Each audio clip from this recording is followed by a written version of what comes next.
अरे कहाँ गई हो, तनी जल्दी आओ।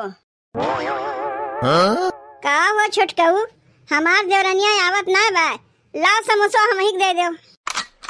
नहीं भौजी, समोसा लेके तू का करबू, ई समोसा झूठ हो गवा। अच्छा समोसा झूठ हो गवा।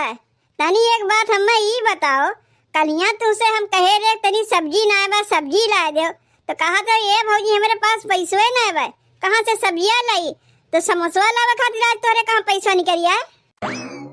खानवा बन गवा भौजी। बतिया घुमाओ ना, जौन पूछा थे ओका बताओ। बात करत है पैसा का, तो हमें खाना पीना कहाँ से आए गए, पैसा की हिसाब मांगत है। तू तो कहत रहो तोहरे लगे पैसवा ना आए बा, तई कहाँ से आए गए। मेहरारू के खियावे के लिए तोहरे पैसवा निकल आए, और घर हम क्यों ना बा। अब बहिन तो सब केहू एक कैम न है हम लोग, तो तनी बजरिया से सब्जी भाजी तू नहीं ला सकत रहे हो।